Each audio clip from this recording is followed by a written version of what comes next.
This is Patrick Fischler. I've appeared on TV shows such as Mad Men, Lost, and Weeds. I actually have a real career. So what the heck am I doing on Mr. Media Radio with Bob Andelman? Somebody get my agent on the phone right now. Today, I'll welcome Keith Elliot Greenberg, author of the moving, fascinating new book, December 8th, 1980, the day John Lennon died. Stick around. Hey, did you know that you can listen to the latest Mr. Media show right on your phone with the Stitcher app? Stitcher is smart radio for your smartphone. Mr. Media is on demand and on the go with Stitcher. Download Stitcher for your phone today. Get the free app at www.stitcher.com. That's STITCHER.com. So much media, so little time. Who keeps track of it all? Would be me. This is Bob Andelman, and this is Mr. Media Interview. You know, Mr. Media.com, mrmedia.com. Stop by and check it out. There are more than 600 archives, interviews for your listening pleasure. The show is brought to you today by PartyAuthority.us. Planning a wedding, corporate, all occasions, call the party. Invite and dial DJs. 1-800-342-5357, where one call does it all. Mr. Media is recorded live before a studio audience of mop-top senior citizens retelling and telling and retelling their story in the Beatles live on Ed's in the new media capital of the world, and home of the 2010 American League East champions, Tampa Bay Rays, St. Petersburg, Florida.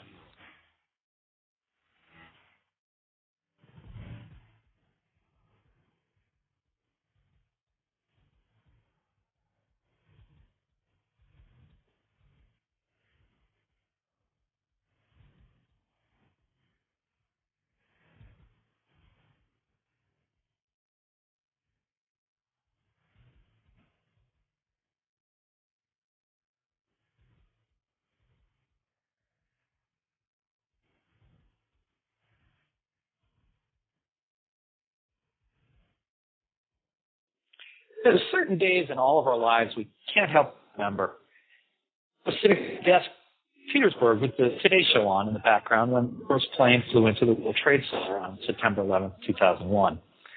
I was in my kitchen in Gainesville, Florida on March 5th, 1982, when my friend Jim Doughton called from a payphone to say he just heard that John Belushi died.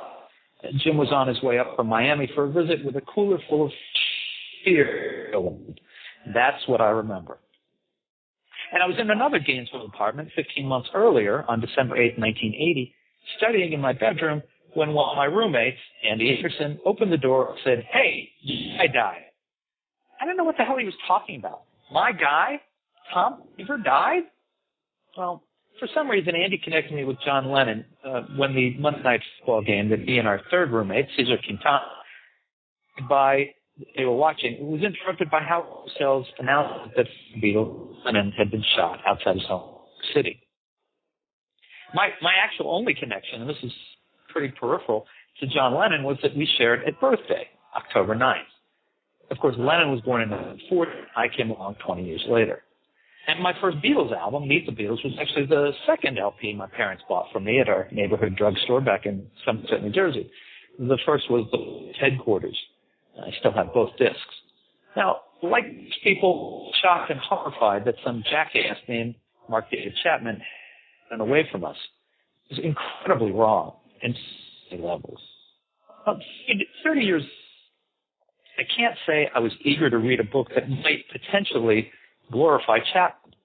That's not the book that Keith Elliot Greenberg.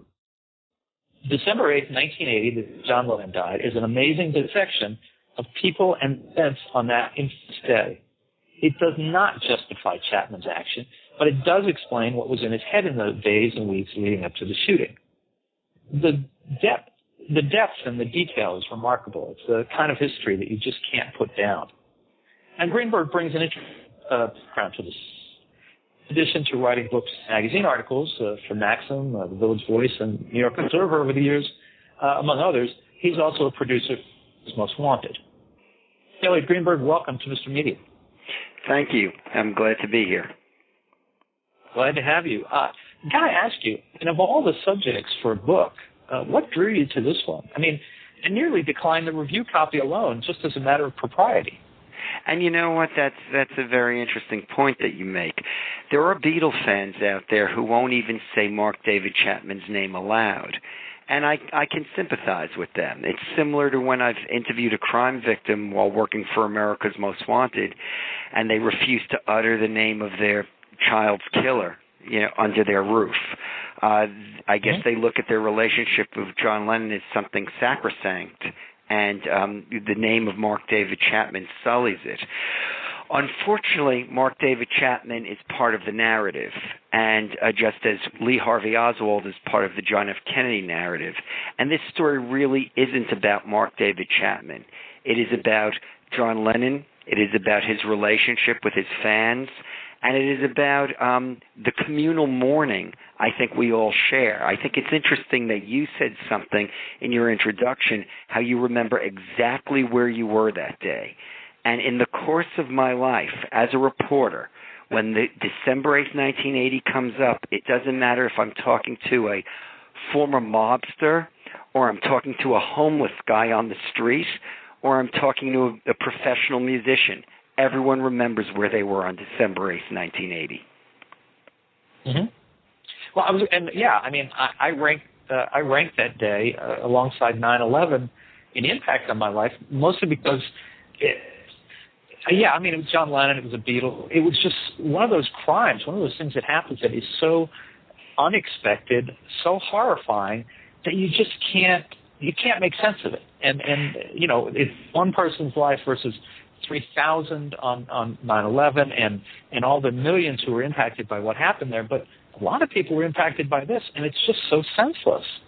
Yeah, a lot of people were impacted by this, and I would never demean the memories of the people from 9/11 to compare 3,000 deaths to the death of one.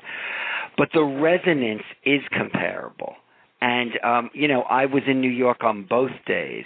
And on both days, my initial reaction was very similar. It was disbelief. I couldn't fully conceive what had occurred. On December 8th, I was not much older than you, or I think maybe I'm a year older than you, or I was with two friends, not unlike you. And when a buddy of mine turned on the news, I just didn't really believe that John Lennon was hurt that badly. I just couldn't, wrap my head around that. Just as on 9/11, when the planes hit, I watched it on TV. I was just a few miles away, and I just didn't really understand that there were all those people trapped in that building. I was it was literally being in shock.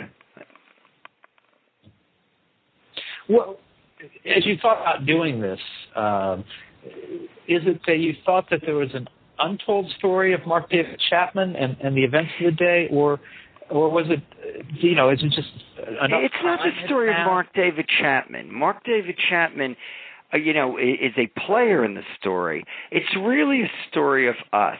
I'm a New Yorker, and I felt John Lennon's impact, the death of John Lennon very strongly, the impact of John's death very strongly, because John had chosen to become a New Yorker himself, and he was a real New Yorker. He had contributed money to the Police Benevolent Association. He shopped at local businesses. His child played with other children in the building. He was gracious to his fans when they approached him. And, he could have lived anywhere in the world. He lived in New York. And in many ways, December 8th, 1980, the day John Lennon died, is a story of New York City on that day. What were the issues that morning? Ronald Reagan was in New York. He had just been elected president.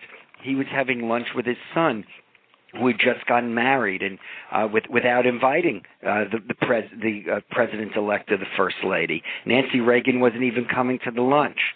Mayor Koch, who I interviewed for the book, was under fire for closing a hospital in Harlem, and he was being called a racist. And the police officer who was one of the first officers at the scene was driving to work that morning. He had covered the Beatles when they came to Shea Stadium in 1965, and never realizing that that night John Lennon would be another part of his story. He'd be the first officer on the scene after John Lennon was killed. So it's a story of what the famous and the anonymous were all doing that day and how it all converged. And the one thing about the story is the reader knows what's going to happen. The people in the story do not know what's going to happen. And that was my point of departure, that I was trying to create the sense of what it was like to be walking that day, not realizing that that axe was going to fall. How did you... but how did you decide? I mean, you know, it's the Naked City, it's Gotham. There's millions of people who were affected, big names, small names. How did you settle on the handful of people whose tales that you told from that day? Were they people that you found in clips and went back and looked up, or did you know any of these people? How did you come by? I knew quite a few of them. Once the ball started rolling, more people came forward. Once I spoke to the former mayor, Ed Koch, obviously he opened a couple of doors for me. I'm a reporter. I know other reporters. A good deal of the book is dedicated to a day in the life of those reporters who ended up covering the story. And also, you know, we're on the Internet right now. There was no Internet back then. Reporters called in their story by payphone. A bunch of reporters from the New York Post were drinking in a bar called the Lion's Head when the news hit, and they're fighting over the payphone to call their sources. The guy from the New York Daily News finds a friend who's also a reporter who lives near Lennon's house, and they take turns reporting and going upstairs to call their newspapers. A news director, or assistant news director at the local ABC affiliate, was in the emergency room when John Lennon was wheeled in. And his instincts as a reporter kicked in, and he was hopping with a broken leg across the emergency room to try to get to a phone to inform his desk that this watershed event had occurred. Now that I gotta say that was great color, great detail. I'm assuming that's someone you know or were introduced to by someone else. We have a mutual friend. And then I loved that. I mean, I hated it, but I loved it. You know what I mean? It's one of those things. And everyone says that. I hated it, but I loved it, and that's how I felt. Because he describes what John Lennon looked when he was dead. I mean, while he was laying there on that table, he looks in and he sees John Lennon with his chest open, and the doctors have given up. And it's a horrible, horrible moment, and it's not really an image I want to have in my head. But sadly, that's part of the story, too. And that's what victims look like, and that's what Mark David Chapman did to John Lennon. Have you had any feedback from either Yoko's camp or from John's sons or any of the surviving Beatles about this book, or is it too soon?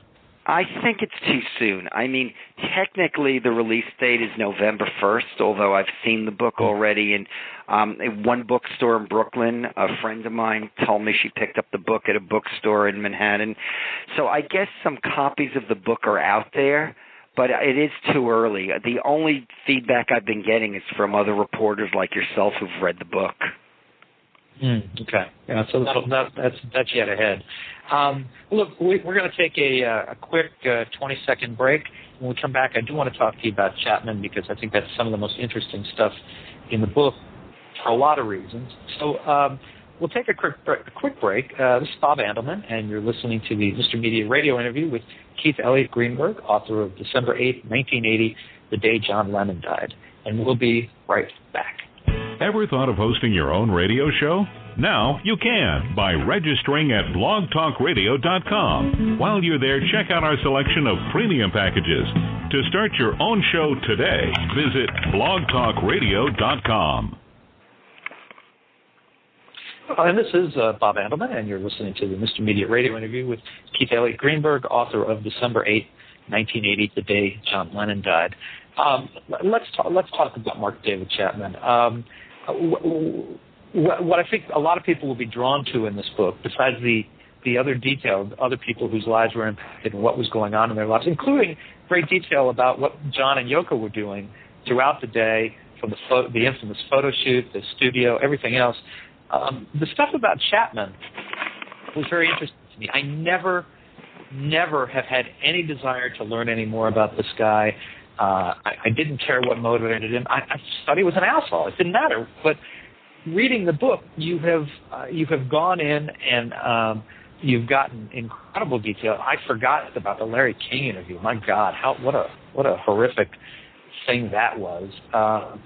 What did you find that maybe fresh to his story, or is it just that it's the way it's put together? I don't know if it's fresh to his story so much as just compiling all those different interviews he's done, along with his statements at the various parole hearings. He comes up for parole hearings every 2 years, and at every one of those hearings he makes a statement. And just looking at all of those statements and stringing them together into a narrative was pretty fascinating. And although he expresses remorse, I really do not trust what's coming out of his mouth, because he also seems to be somewhat excited. When he's expressing remorse, he talks about that great impact that he had on John Lennon's fans and on Yoko Ono, and he seems to be relishing in the credit that he's taken for changing pop culture history. I do think he's mentally ill. I think he's delusional. I think he's found a way to cope behind bars, maybe because things are regimented. He's told do A, B, C. He's isolated from the other inmates. He's not getting into confrontations. But I don't know, Bob. Would you trust having him walking the streets again? No, without a doubt, no. And the fact that all this happened 30 years ago doesn't really change in my mind. This guy. Look, there's no doubt in my mind, mentally ill. This seems to be a quite clear-cut case where the insanity laws and mental illness seem to really fit this guy. But that doesn't mean he should be out there on the street recuperating there. Yeah, and can you Yoko Ono at the last parole hearing, which was I believe within the last month or two, she said she doesn't feel safe knowing that he'd be walking around out there. And I can put myself in her shoes. I mean, what is to stop him from doing something like that again if somebody's not monitoring every movement all day long? Let me ask you this. Do you think if Chapman had been drawn to a different Beatle, maybe McCartney, or maybe someone completely different, maybe Robert Plant from Led Zeppelin, would the cascade, would the effect on the public and people have been the same? If it had been someone else? I mean, that's a good question. I think had he killed any Beatle, I think had he killed Ringo, yes. I think, well, now you have my mind going there. I think that if a Beatle had been killed, this was before we even used the term stalkers, I think that the effect would have been fairly profound. The fact that John Lennon was such an advocate for so many causes, and we followed his life from the highs and the lows, and he was just out there making his life public, and that he was finally finding satisfaction in being a family man, it made it all the more tragic. However, Paul McCartney was a really good family man, and certainly, continues to have an impact, continues to make music on us, and I'm sure we would all be mourning the 30th anniversary as much as we're mourning John Lennon's death right now. There were two people who I came away from the book feeling some sympathy for, and they're very different people. One was Mick Jagger, who talked a great anecdote and the way it's told about how the times that he would come by to try to get John to come out and hang out with him and just spend time, and John just wouldn't do that. He just wasn't part of that, and I felt bad for Jagger because he was one of the people who made the effort to have John in his life, rather than I'm sure there's a lot of people who try to have Jagger in his life, and he turns them away, but he and I'm sure he has many mixed feelings about that. But also Chapman's wife. Me too. I felt the same way. Yeah, I felt the same way. I mean, and more so for her than for Mick Jagger. And, you know, I did a radio interview about 2 weeks back, and afterwards the DJ and I were just kind of sitting around talking about who is Chapman's wife. I mean, she has remained with him. Chapman has had conjugal visits behind bars. She's a convert to Christianity. She was from Japan, like Yoko Ono, which talks about the pathology of Mark David Chapman. And I believe that she, believes in forgiveness as a true Christian, and she has never walked away from her husband. So either she is an incredible human being, or a victim of some sort, because he really did put her through hell. I mean, he came to New York. He returned to Hawaii to be with his wife. His wife thought, okay, I'm loving him. I'm doing the right thing. He's acting erratic. I'm saving him from his self-destructive tendencies. And then he got back on a plane and killed John Lennon. And here she is in her apartment while the reporters are banging down the door. Yeah. And how low could a person's self-esteem be to stick with someone like that through all of this? And yeah, I'm not comfortable dealing with the Christian faith aspect of this, because it's a whole nother right. It's another realm, and this isn't the show for us to discuss that type of thing. I do admire people who. You know, I do admire people who live by their philosophies. I've never, read any interviews with her or discussed her particular faith with her. So, I don't think we're in a position to comment on that. Now, you mentioned that the description of John dead, laid out on the stretcher, was not a pleasant one, obviously. Was there other material in the course of putting this book together that you found distasteful, or that you didn't want to deal with, or that you did not, or that maybe things that you left out? No, I mean, just reliving it was a little bit difficult. And I had a talk with a woman this morning, a blogger in Brooklyn where I live, who just read through the book, and she said, towards the end of the book, she remembered those feelings and what it felt like to know that John Lennon had been killed. And it wasn't fun to relive that stuff, and, to know that he'd been snuffed out. And I was at the memorial in Central Park with 100,000 other John Lennon fans. And, it was this prevailing feeling of sadness. And even though we were trying to create a feeling of unity, it felt lousy getting back on the subway after that and knowing, okay, it's permanent. We've essentially buried John Lennon now. And